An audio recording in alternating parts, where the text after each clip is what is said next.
Hello students, আমি Nitish sir জ্ঞানজ্যোতি coaching সেন্টারের পক্ষ থেকে তোমাদের প্রত্যেককে জানাই আরও একবার স্বাগত।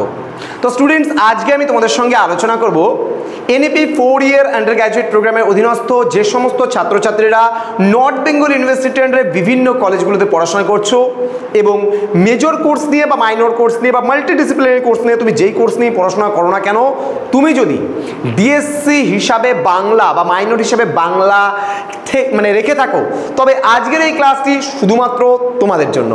তো স্টুডেন্টস, প্রথমেই ক্লাসটি শুরু করার পূর্বে বলি, খুব ইন্টারেস্টিং একটা ক্লাস হতে চলেছে আজকে। তোমরা স্ক্রিনে দেখতেই পাচ্ছ আজকে আলোচনার বিষয় কিন্তু উত্তরবঙ্গ বিশ্ববিদ্যালয়ের অধীনস্থ যে কলেজগুলো রয়েছে তাদের সেকেন্ড সেমিস্টারে DSC minor Bengali Balaichand Mukhopadhyay ওরফে বনফুলের একটা অতি গুরুত্বপূর্ণ ভালো একটা খুব সুন্দর একটা গল্প নিম গাছ, এই গল্পের বিষয়বস্তু নিয়ে কিন্তু আজকে আলোচনা করব। দেখো, সংক্ষিপ্ত ক্লাসের সময় এই সংক্ষিপ্ত ক্লাসের সময়ে আমি তোমাদের মূল বিষয়বস্তুগুলো নিয়ে কিন্তু প্রতিটা গল্পে আলোচনা করব এবং বুঝিয়ে দেব তোমাদের ডিটেইলসে সেই গল্পটার মূল বিষয়বস্তু এবং সার সংক্ষেপ। তো স্টুডেন্টস, তোমরা আজকে যারা ফার্স্ট টাইম আমাদের ইউটিউব চ্যানেলে ভিডিওটি দেখছো তারা অবশ্যই চ্যানেলটিকে সাবস্ক্রাইব করো, পাশে থাকা বেল আইকন অল প্রেস করে দাও, বন্ধুদের সঙ্গে ভিডিওটি শেয়ার করে দাও এবং তোমরা যদি অনলাইনে আমাদের কাছে পড়তে চাও তাহলে অবশ্যই যোগাযোগ করো আমাদের অফিসিয়াল নাম্বার 7076398606 নাম্বারে অথবা 6295916282 নাম্বারে। তোমাদের টোটাল কোর্স ফি যেটা দাঁড়াচ্ছে প্রোগ্রাম কোর্স বা পাস কোর্সে যারা স্টুডেন্ট রয়েছে তাদের পুরো কোর্স ফি 6টা সাবজেক্টে 699 রুপিস এবং যারা অনার্স বা মেজর কোর্সে রয়েছে তাদের জন্য কোর্স ফি রয়েছে 999 রুপিস পুরো প্যাকেজিং। তো দেরি না করে আজই যোগাযোগ করো আমাদের সঙ্গে এবং যুক্ত হয়ে যাও আমাদের অনলাইন ক্লাসে। চলো শুরু করছি তোমাদের সঙ্গে আজকের আলোচনার বিষয়, পুরো বিষয়বস্তু নিম গাছ গল্পের। ক্লিয়ার? দেখো, প্রথমত বলে রাখি, দেখো যদি বলি নিম গাছ তাহলে আমাদের কিন্তু অত্যন্ত উপকারী একটি গাছ নিম গাছ, তাই না? আমরা আশেপাশে যখন কোনো নিম গাছ দেখি বা কারো বাড়িতে নিম গাছ দেখি তখন কি মনে পড়ে?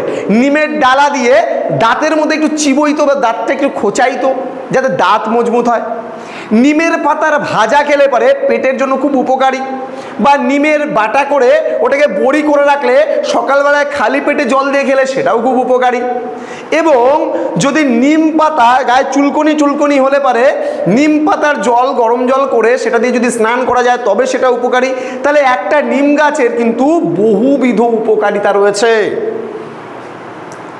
এইভাবে আমাদের সমাজে আজ যে নারী কাল সে কারো স্ত্রী হবে, কারো মা হবে, তাহলে তখনও কিন্তু একটা নারীর বহুমুখী ভূমিকা রয়েছে। তো এই নিয়ে একটা নিম গাছের অন্তরালে এখানে বলাইচাঁদ মুখোপাধ্যায় গল্পকার খুব সুন্দরভাবে বিষয়বস্তুটিকে কিন্তু ফুটিয়ে তুলেছেন। এই নিয়ে আজকের এই আলোচনা খুব সুন্দরভাবে মনোযোগ সহকারে গল্পটি শেষ অবধি অবশ্যই শুনবে। কি বলেছে দেখো, বলছে নিম গাছ আমাদের অত্যন্ত উপকারী একটি গাছ। কেউ এর ছাল ছাড়িয়ে সিদ্ধ করে চর্মরোগের মহৌষধ বলে মনে করে, আবার কেউ পাতাগুলো ছিঁড়ে নিয়ে শিলে চাপ দিয়ে শিলপাটা তো চেনো, সেখানে চাপ দেয়। বলছে নিম পাতার রস খুব উপকারী, আবার কেউ বা গরম তেলে নিম পাতা ভেজে খাচ্ছে। নিম পাতা ভাজা খাওয়া অনেকেরই অভ্যাসে দাঁড়িয়ে গেছে। বলছে খোস তোমার যদি বলে দাঁত হাজা চুলকানি এই সমস্ত জিনিসেও কিন্তু নিম পাতা যথেষ্ট গুরুত্বপূর্ণ।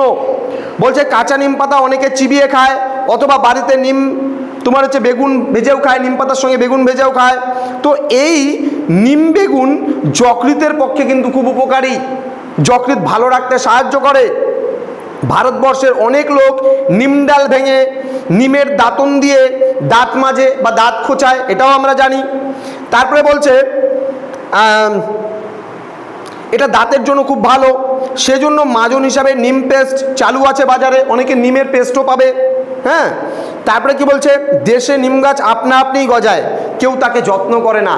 আমাদের এই দেশে না নিম গাছটা আপনা আপনি জন্মায় কিন্তু কেউ তাকে যত্ন করে না। এখান থেকে খুব সুন্দর কথাগুলো কবি লেখক বলেছেন, গল্পকার বলেছেন, সুন্দরভাবে শুনবে কথাগুলো। কি বলেছেন দেখো, বলছে যে কবিরাজরাও ওদের নানা ওষুধে কিন্তু নিমের ব্যবহার করে, তাই ওরা নিমের প্রশংসায় পঞ্চমুখ। সবাই কিন্তু নিমের উপকারিতা জানে, তাই না?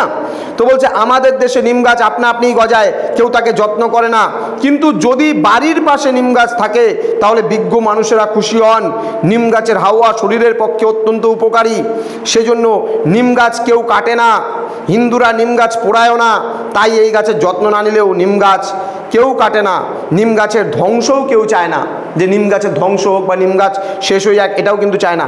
কিন্তু এই নিম গাছের যত্ন না নেওয়ার ফলে গাছের চারদিকে কিন্তু আবর্জনা জমা হয়ে যায়। কেউ কেউ নিম গাছের চারদিকে শান বাঁধিয়ে দেয়, এর ফলে গাছের বৃদ্ধি পেতে অসুবিধা হয়, মানে একটা পুরো ব্যারিকেড করে দেয়, কিন্তু খুব সুন্দরভাবে একটা ব্যারিকেড করে দেয়। আচ্ছা, তারপরে কি বলছে, এর ফলে গাছের বৃদ্ধি পেতে অসুবিধা হয়। লেখক তাই বলেছেন এটা আর এক আবর্জনা। সব মানুষ এরকম হয় না, ব্যতিক্রমী মানুষও দেখা যায়, তাদেরকে লেখক কবি বলেছেন। তাদের চোখে অনেক সুন্দরও অসুন্দরও সুন্দর হয়ে দেখা দেয়, তাই সে নিম গাছের দিকে চেয়ে রইল মুগ্ধ দৃষ্টিতে। সে তার ডাল ভাঙলো না, পাতা ছিঁড়ল না, ছাল ছড়ালো না, সে মুগ্ধ নয়নে নিম গাছের সৌন্দর্য দেখতে লাগলো, তারপর কিন্তু চলে গেল। লেখকের মনে হলো কবির সঙ্গে যেন চলে যেতে চাইল নিম গাছটা। এর কারণ একটি মাত্র লোকই তার প্রয়োজনের জন্য বা ব্যবহারের জন্য তার উপর কোনো উপদ্রব করলো না। তাহলে সকলে মিলে কিন্তু নিম গাছের ওপরে যে অত্যাচার করছে, কিন্তু কবি এখানে অর্থাৎ লেখক বলাইচাঁদ মুখোপাধ্যায় দেখিয়েছেন যে কথক বা কবি যে বসেছিল, সেই কবি নিম গাছের নিচে বসেছিল এবং নিম গাছকে কোনো রকম ব্যাঘাত ঘটালো না বা কোনো রকম অত্যাচার করলো না। আচ্ছা, তো কি বলছে, ঠিক এর মাঝে বা এর অন্তরালে খুব সুন্দরভাবে একটা বিষয়বস্তু কবি লেখক এখানে উপস্থাপিত করেছেন। বলছে কোনো মেয়েকে গৃহকর্মে নিপুণা দেখেই তাকে সংসারে বধূ করে নিয়ে আসা হয়। একদম ঠিক কথা। দেখলো, মনে করো দেখা গেল তোমাদের মধ্যে কেউ মেয়ে আছে, গৃহকর্মে খুব নিপুণ, দেখতে শুনতে ভালো, দেখে চট করে কারো নজর পড়ে যায় এবং তাকে কেউ বিয়ে করে নিয়ে যেতে চায়, তাই না? শ্বশুর বাড়িতে শ্বশুর শাশুড়িরা দেখে মেয়েটা তো খুব ভালো, চল এই মেয়েটাকেই আমি বউ করে নিয়ে যাব, বাড়ির বউ করে, তাই না? তুমি যদি ভালো হও, তোমার কর্ম যদি ভালো হয়, তোমার গুণ যদি ভালো হয়, তাহলে তোমাকেই বউ করে অবশ্যই নিয়ে যাবে, তাই না? আচ্ছা, তো কি বলছে দেখো, আচ্ছা বলছে তাকে দেখতে সুশ্রী হবে, সংসারের সব কাজে সে মুখ বুজে করে যাবে, তখন সকলের কাছে সে লক্ষ্মী বউ বলে পরিচিতি লাভ করবে। যদি তুমি কোনো কথা না বলো, মুখ বুজে সমস্ত কিছু সহ্য করে সমস্ত কাজ করে যাও, তুমি হবে বাড়ির লক্ষ্মী বউ। হ্যাঁ, আচ্ছা, তো কি বলছে যে এত কাজের মাঝেও বউটির দিকে কি সংসারে কোনো মানুষ নজর দেয়? বউটির কি বউয়ের কি কেউ যত্ন করে? কেউ কিন্তু যত্ন করে না। বউ যেন একটা মেশিন, তাকে সবার উপকারিতা বা চাহিদা মেটানোর মেশিন মনে করে। এই বৌমা আমার এটা করে দাও তো, এই বৌমা আমার সেটা করে দাও তো, দেওয়ার বলছে বৌদি আমার এটা করে দাও তো, সেটা করে দাও তো, ননদ বলছে বৌদি আমার চুলটা একটু বেঁধে দেবা, একটু তেল লাগিয়ে দিবা। সমস্ত পরিবারের মানুষেরা যেন বাড়ির বউকে মনে করে প্রয়োজন মেটানোর একটা যন্ত্র, একটা জিনিস। এই গল্পের মধ্যে বলাইচাঁদ মুখোপাধ্যায় প্রতিটা মানুষের চোখে আঙুল তুলিয়ে দেখে দিয়েছেন যে এটা নিম গাছ যেমন সকলের উপকারে লাগে, তেমন তার উপকারিতাটা কৃতজ্ঞতা জানাতে হয়। এই নিম গাছটা তোমার দাঁত হাজা চুলকানি থেকে শুরু করে তোমার শরীরের মহৌষধের কাজ করে। ঠিক একইভাবে তোমার ফ্যামিলিতে একটা বউ কিন্তু, একটা নারী কিন্তু, সে কিন্তু সকলের চাহিদা পূরণ করছে, অর্থাৎ তার যত্ন নেওয়াটা ততটাই দায়িত্ব বা কর্তব্যের মধ্যে কিন্তু পড়ছে। তাই একটা মেয়ের বা একটা নারীর কিন্তু সম্মান করতে হবে, যত্ন নিতে হবে পরিবারের মধ্যে। কারণ কি, সে কিন্তু সকলের উপকার করে যাচ্ছে, সে কিন্তু কারো অপকার করছে না।